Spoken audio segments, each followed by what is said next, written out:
Enflammée, Isabelle Maréchal est brûlante de chaleur humaine. Isabelle Maréchal.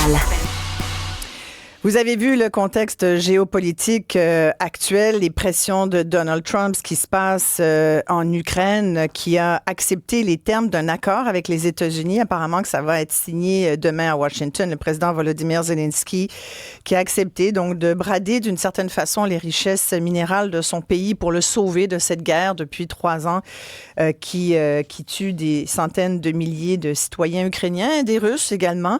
Et quand on regarde ça, évidemment, cette négociation avec Donald Trump peut nous enligner pas mal sur ce qui nous attend, nous, même si on n'arrête pas de nous dire, encore hier, là, à Washington, on entendait même Trump et son secrétaire d'État dire, si le Canada répond aux exigences de Donald Trump, ça se pourrait que finalement les fameux tarifs qui nous pendent au nez, ils soient repoussés.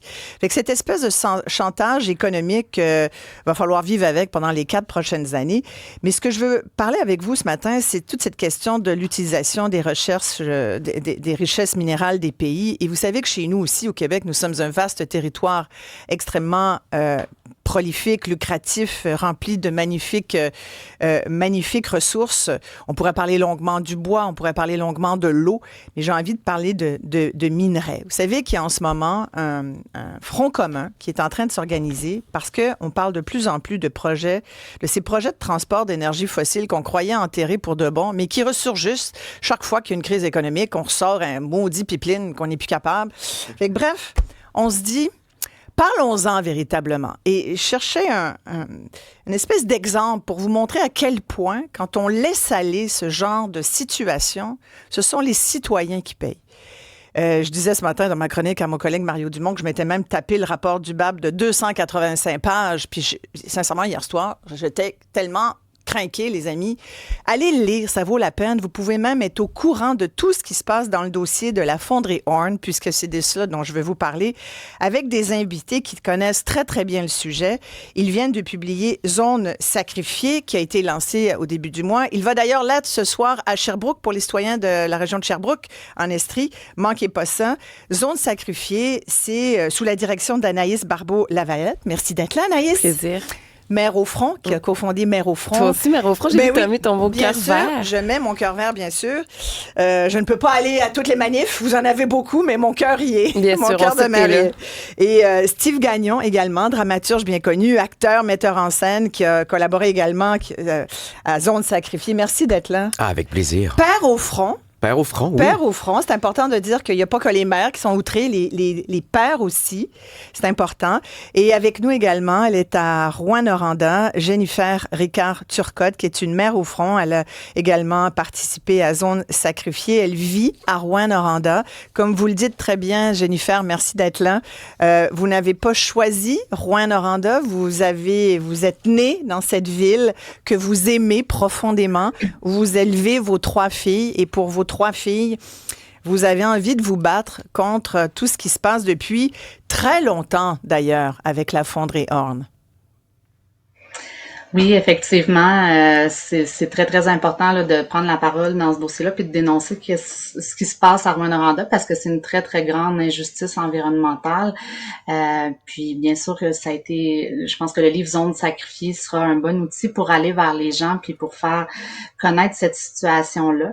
Plus personnellement, c'est certain que c'est extrêmement difficile de savoir quand on avait été tenu dans l'ignorance que on a été surexposé à des contaminants extrêmement préoccupants pour la santé. En ce moment, on le sait, un enfant qui est né en 2023 a 94 fois plus de risque de développer un cancer que le risque qu'on trouve acceptable au Québec, pardon.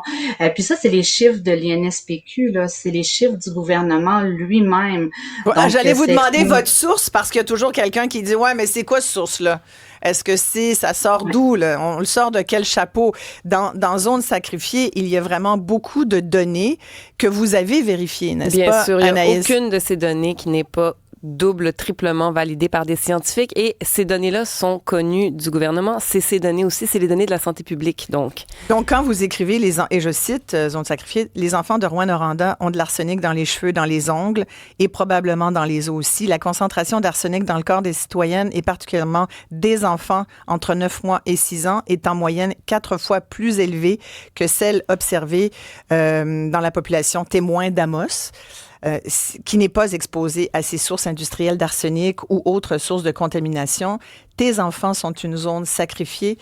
Moi, ça m'arrache le cœur. Oui, c'est aussi... oui, absolument. C'est pour ça qu'on est là ce matin. C'est que ces chiffres-là viennent pas de nulle part. Ce sont les chiffres du gouvernement, ou en tout cas des institutions à qui ils demandent d'aller chercher ces données. Ils les ont entre les mains. Et quand... Je veux dire, il y a là-dedans, là, on apprend que l'espérance de vie est jusqu'à 6 fois moindre là-bas qu'ailleurs au Québec. Moi, juste cette donnée-là... 6 ans moindre, oui. 6 ans moindre, oui. Pardon. Donc, 6 ans moindre, tu sais, c'est que ces chiffres-là, ces données-là, cette connaissance-là, on l'a pas comme population québécoise, parce que ces chiffres-là sont manipulés. Et puis, dès que, de toute façon, à l'Assemblée, la semaine dernière, il y a justement un député qui a sorti cette donnée. Et puis, plutôt que de répondre à ça, on est allé crier à la démagogie, on est allé faire croire que tout était sous contrôle à Rouyn-Noranda. Mais c'est ça qui est fou, c'est que on n'arrive pas à croire parce qu'on n'a pas cette information-là, mais aussi on n'arrive pas à croire, parce qu'on est dans une démocratie, qu'un gouvernement puisse laisser une population trop peu nombreuse à leur goût. Moi, c'est ça qui me surprend, puis en même temps, pas tant, parce qu'on n'arrête pas d'avoir des exemples de déni de la part de nos politiciens, d'exemples de mensonges, de situations qui perdurent, puis on n'a jamais les bonnes réponses. Et Anaïs, quand on voit que ça fait plus de 40 ans qu'on sait, c'est documenté, Jennifer le dit dans son mémoire qu'elle a présenté au Bureau d'audience publique sur l'environnement, elle dit, avant même sa naissance, en 1979-80, on documentait le fait qu'à la fonderie Horn, il y avait déjà une situation inacceptable. Oui, voilà, ben ça fait super longtemps que c'est su. Je pense pas qu'on peut parler de déni. Je pense qu'on peut parler de manipulation. Clairement, le gouvernement est au courant. Il manipule la société pour éviter qu'on soit trop au courant, parce qu'à partir du moment où on sait, là, ça met de la pression. Puis c'est l'objet de ce livre-là, parce qu'évidemment, nous, on a répondu à l'appel des citoyennes, des citoyens de Rouyn-Noranda qui sont épuisés de se battre tout seuls, qui sont épuisés d'être malades seuls. Puis important de mentionner que la pression vient pas pour dire à Glencore, qui est une multinationale, multimilliardaire suisse-britannique, ferme ton usine Horn. La pression vient de la part des citoyennes de là-bas, et là, il faudrait que ça s'étende à un débat national. On veut que le gouvernement ressente une pression nationale pour qu'il prenne la responsabilité de protéger sa population, en fait. C'est un droit d'être protégé. Oui, puis à 17,3 milliards de profits par année. Oui, j'allais le dire. En 2022, le bénéfice net de Glencore était de 17,3 milliards de dollars. Il n'est pas question de fermer la fonderie, parce que mais les gens ne veulent pas ça, parce que ce matin, on se rappelait qu'il y a quand même eu... les gens ont quand même dit clairement à Rouyn-Noranda qui voulaient ces jobs-là. Parce que c'est toujours ça, le maudit débat, c'est l'économie ou l'environnement. La pierre qui nous revient d'en face après, devant tous ces débats-là et tous ces chiffres-là et toutes ces maladies-là qu'on connaît et que les citoyens et les citoyennes côtoient tous les jours, des enfants malades, des maladies neurologiques particulières, c'est que la fonderie va dire « Ah, ben OK, on va fermer d'abord ». Puis les gens, c'est pas ça qu'ils demandent. C'est toujours une menace depuis des centaines d'années. Ah oui, OK, on va fermer d'abord un instant. Ce qu'on demande au gouvernement, c'est que les règles établies par la santé publique, le seuil à ne pas dépasser pour empoisonner ton monde, gang, il est là partout. Il y a juste à Rouyn-Noranda que tu acceptes de tout à coup cette norme-là soit beaucoup plus élevée. À l'endroit où 94%?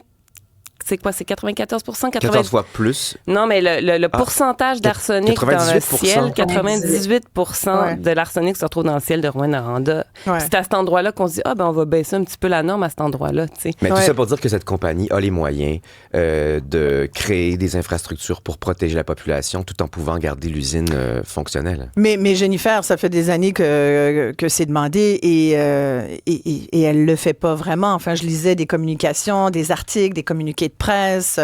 Elle dit qu'elle demande au gouvernement d'ailleurs d'avoir de l'info, de la santé publique. Elle propose d'ailleurs de faire des tests auprès de ses employés. Comment vous jugez les actions de la Glencore là-dedans, là, qui veut d'ailleurs, là, il y a un projet Orne 5, il y a la mine d'or, on veut continuer là, à faire de ce genre de développement? Ben, en fait, Glencore est comme passé maître dans la stratégie industrielle, là. Chacune des actions qu'elle pose, tu sais, on pense à tout dernièrement la nouvelle étude de biosurveillance qu'ils veulent faire auprès de leurs employés sous le prétexte d'une très, très grande, tu sais, sous couvert d'une intention de bienveillance, mais la réelle intention n'est pas celle-là, c'est de diluer le propos, de gagner du temps, de trouver, d'imposer peut-être une certaine méthodologie pour avoir d'autres résultats. Mais ce qui est certain, c'est que les risques auxquels on est exposé, en fait, ils sont bien connus. Les risques reliés aux contaminants comme l'arsenic, le cadmium, le plomb, le nickel, ce sont des risques qui sont bien documentés dans la littérature scientifique. Et ces risques-là devraient suffire au gouvernement à à imposer et à faire respecter les normes qui sont destinées à nous protéger. Puis en ce moment, tu sais, le livre Zone sacrifiée, c'est aussi un appel à tous les Québécois à prendre conscience de l'injustice qui se passe à Rouyn-Noranda, mais aussi à prendre conscience que en ce moment, il y a un réel effritement de nos droits qui se passe, de nos droits fondamentaux qui se passe tant sur le plan fédéral que provincial, puis qui utilise la rhétorique des changements climatiques. Là. Ouais. Pas plus tard qu'hier, on entendait au micro de Catherine Perrin à Radio-Canada, on entendait Stephen Guilbeault dire que, en parlant de Rouyn-Noranda, là, que c'était presque un mal nécessaire que certaines communautés soient plus exposées, que les normes soient dépassées pour les besoins minéraux critiques et stratégiques. Même son de cloche du côté du provincial avec le projet de loi 81, le gouvernement de la CAQ, ce qu'il veut faire, c'est pouvoir donner l'autorisation aux projets qui rencontrent les objectifs de la transition énergétique telle qu'il la propose plus rapidement. Ça veut dire que ça va se faire avant même que les évaluations et les autorisations environnementales soient complétées. C'est extrêmement préoccupant pour tous les habitants du Québec parce que si sur le territoire de votre ville, si dans le sous-sol, il y a des minéraux d'intérêt, ben il se pourrait bien que l'industrie qui va venir les exploiter obtienne des autorisations, des droits de polluer qui vont permettre à cette industrie-là d'exposer la population à des concentrations de contaminants qui vont au-delà des normes destinées à nous protéger. Puis on le sait, bien sûr, il faut sortir de notre dépendance aux énergies fossiles. Ouais. Par contre, je pense que ça prend une réflexion vraiment plus profonde sur notre avenir énergétique, de façon à s'assurer que la transition énergétique se fera pas en créant davantage d'inégalités. Là. Il n'y a aucune communauté qui doit assumer le fardeau de nos besoins minéraux critiques et Mais stratégiques. avez-vous l'impression, tous les trois, que les gens comprennent ça? Vous dites, on en appelle aux citoyens, Jennifer. En même temps, quand on regarde les projets comme Énergie Est, en pétrole, en gaz, c'est GNL Québec là, qui revient dans l'actualité. Je disais tout à l'heure, on avait l'impression que ces projets-là avaient été une fois pour toutes réglés, qu'on ne reviendrait plus avec ça. Et puis finalement, ben, on se rend compte que quand on demande, il y a eu un sondage Somme qui a été fait il y a quelques jours, et il y a 61% des Québécois qui disent qu'ils sont pour GNL Québec aujourd'hui et 59% qui sont d'accord avec Énergie Est aujourd'hui. Oui, mais... C'est-à-dire, il y a 60% des Québécois qui disent « Ah, ben finalement, oui, on comprend ça. L'économie, les jobs, c'est important. » Puis on peut pas les blâmer non plus. D'une certaine façon, tout le monde veut travailler. Mais Steve, pour le commun des mortels comment comme on gère moi, ça? Mais sauf que pour parler à l'humain, il faut lui parler d'humain. Ouais. C'est sûr que tu te fais parler d'économie, tu te fais parler de transition, mais sauf que tout ça, c'est des choses dont on mesure pas en fait l'impact sur l'humain. Nous, on fait le tour des salons du livre. Ouais. On était en Outaouais la fin de semaine dernière. Quand les gens entendent ces chiffres-là pour la première fois, on les voit bouleversés parce que, premièrement, ils se demandent où ils étaient pour ignorer tout ça. On leur dit, ça, c'est pas votre faute. Mais tout à coup, c'est qu'ils entendent autre chose que parler de nanogrammes ou parler de, oui, mais d'économie, oui, mais d'énergie fossile. Et là, on leur parle d'humain. Puis ça, c'est normal, tu sais, pour le commun des mortels. Il faut leur parler en tant que, qu'est-ce que ça va avoir comme conséquence chez toi, l'humain, dans ta communauté. Donc, il y a une espèce de plan Anaïs? large à avoir aussi, Ouais. c'est-à-dire qu'on parle de Rouyn-Noranda, puis tantôt, si je disais, c'est pas une question régionale. Pour moi, c'est ça, il faut élargir. Je pense que c'est une honte nationale d'accepter ça. À partir du moment Exact. où le gouvernement s'abaisse devant un géant industriel qui s'en fout du Québec puis des Québécois, pour vrai. C'est suisseau-britannique, le cash, là, il va ailleurs. Qu'est-ce qui est brûlé dans cette usine-là? C'est des déchets de Chine, des déchets des États-Unis. C'est ça qui empoisonne les kids. C'est ça qui ont dans les cheveux puis dans les ongles, de l'arsenic qui proviennent des déchets Moi, j'ai appris étrangers. beaucoup de choses dans votre livre parce que j'ignorais que, sans doute comme beaucoup de gens, que à la fonderie, on brûle justement tous ces déchets électroniques là, qui viennent de tous nos objets cellulaires, autres, mais 70%, c'est des États-Unis même. Exact. Alors, là, moi, je trouve qu'on a une pogne pour on a Donald une belle Trump. pogne, ouais. Mais je suppose qu'à un moment donné, quelqu'un va l'utiliser. Là, je peux pas croire qu'on va rien dire. Mais alors, tu as envie de dire, donc c'est relié à notre consommation aussi. Tout le monde a un petit bout de responsabilité là-dedans. Ben, en fait, le bout de responsabilité qu'on a, c'est de dire au gouvernement, OK, mais je veux dire, à ce moment-là, protège-nous. Si tu conserves cette usine-là ici, si nous, on lui permet d'empoisonner une partie de la population, que cette population-là devient sacrifiée, c'est que c'est des permissions qu'on donne ailleurs aussi. C'est ça que je trouve important de bien mentionner. C'est pas un débat de Rouyn-Noranda. Ouais. On les nomme, les autres entreprises qui achètent leur droit de polluer au Québec. Vous dites qu'il y a 7 autres pollueurs au Québec qui ont, comme la Fonderie Horn, acheté leur droit de polluer au gouvernement du Québec. Vous nommez Elkem Metal Canada à Chicoutimi, Westrock à La Tuque, Tembec à Témiscamingue, Nordic Craft à Lebel-sur-Quevillon, Kruger Wayakamac à Trois-Rivières, Rio Tinto Alcan à La Terrière Saguenay et à Arvida Saguenay. Ça, c'est celle qu'on peut prouver en dehors de tout doute raisonnable. Ce qu'on a demandé, donc les chiffres qui sont dans ce livre-là sont prouvés en dehors de tout doute raisonnable. Sont des faits. Donc, il y en a d'autres. Il y en a d'autres. Puis ça, c'est quelque chose donc, que nous, on accepte comme population québécoise.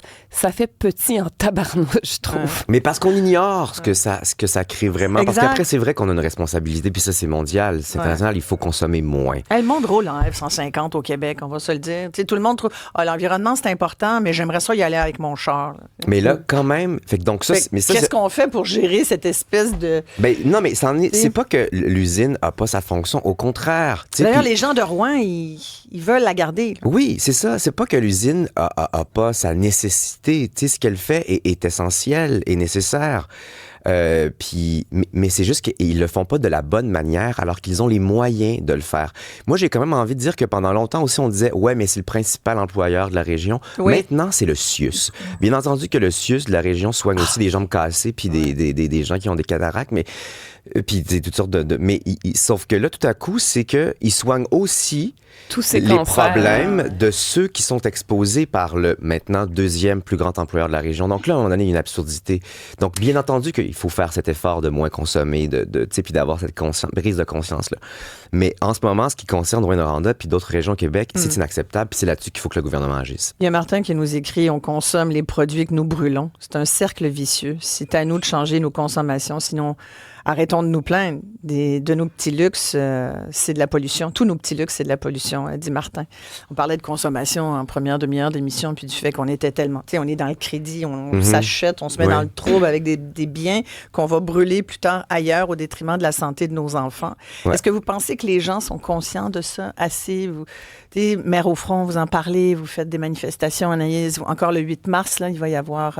ça va être pour le droit des femmes, bien sûr, mais je veux dire, il y a tellement de dossiers qu'il faudrait prendre de front.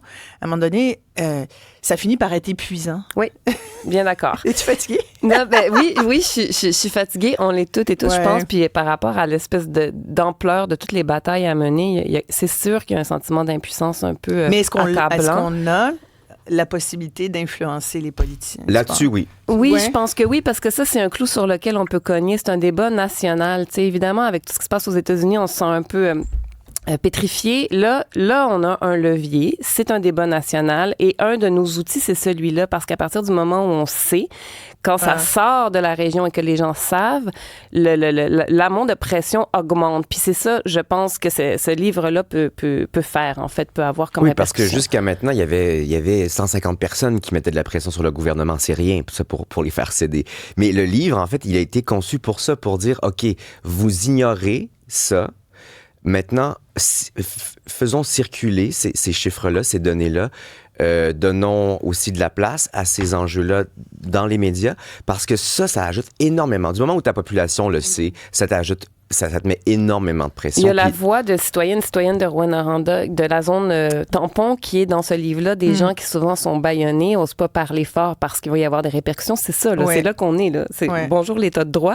Ben, là, leurs voix sont là-dedans, leurs mots sont là-dedans, leur détresse est là-dedans. Fait que ça vaut la peine que ce soit lu et partagé. Oui. Jennifer, vous êtes allée présenter votre mémoire au BAP, au Bureau d'audience publique sur l'environnement. Il y a beaucoup d'auditeurs qui me rappellent que le BAP a pas vraiment de pouvoir. Qu'est-ce que vous attendez, vous, de la suite des choses, là? J'allais dire de la suite du monde, pour reprendre cette expression, mais pensez-vous que on peut faire bouger les choses? Vous vous attendez à ce qu'il y ait une réponse quelconque? Parce que c'est pas nouveau, là. Ce qu'on dit, on le sait, on le répète plus fort. On espère convaincre le plus de gens possible, que ça devienne un véritable débat national, comme dit Anaïs Barbeau-Lavalette. Mais avez-vous l'impression que chez vous, même chez vous, là, ça doit être... il doit y avoir deux camps, hein, ceux qui sont pour, ceux qui sont contre. Ça doit pas être très, très vivable parfois. Ben, tu sais, bien entendu, on est extrêmement solidaire de tous les travailleurs, là, mais eux sont placés dans une situation intenable. Ils sont parmi les gens qui sont les plus exposés parce qu'ils sont précisément sur le terrain de la fonderie. Mais je pense qu'aucune personne devrait se placer face à un dilemme pareil, de protéger son niveau de vie, sa qualité de vie, son emploi, et d'avoir à protéger la santé de ses enfants, de sa communauté. Donc, moi, je pense que avec ce livre-là, c'était une façon d'aller vers les autres, de susciter l'empathie des gens, puis on l'a vraiment ressenti, là, cette espèce de solidarité émouvante là qui nous a été témoignée depuis la sortie du livre. Et je pense que, comme Anaïs le disait, il faut mettre de la pression sur nos gouvernements, puis je pense que c'est un dossier qui nous concerne collectivement, puis il faut refuser collectivement que le développement économique se fasse en créant des zones de sacrifice dans lesquelles nos droits à la santé, à la sécurité, à vivre dans un environnement sain sont bafoués. Ça fait pas de sens. On doit plus accepter ça. Puis, sauf qu'on nous brandit toujours la stimulation de l'économie locale.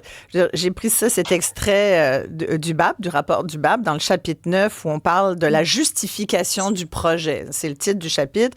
Et on dit Ressources Falco, donc l'entreprise, estime que les dépenses globales requises pour les phases de pré-production, on parle ici de Horn 5, là, et de maintien de restauration sur une période de 18 ans totaliserait 6 milliards de dollars. Fait que là, on nous dit, vous allez voir, là, pendant les 20 prochaines années à peu près, là, les gens de Rouen, là, vous allez avoir 6 milliards de dollars qui vont revenir dans l'économie locale. Je veux dire, je pense que Jen a une réplique. Qu'est-ce que vous en pensez, le BAP Jennifer? a très bien démontré que ce projet-là n'avait pas réussi à démontrer sa justification. D'autant plus qu'il veut s'insérer dans une communauté avec une grave crise de logement, avec une pénurie de main-d'œuvre, une pénurie de professionnels. Même la communauté n'est pas prête, la ville n'est pas prête à accepter ce projet-là parce qu'il n'a pas démontré qu'il y avait la capacité de solutionner les problèmes auxquels il allait faire face avant même de s'implanter.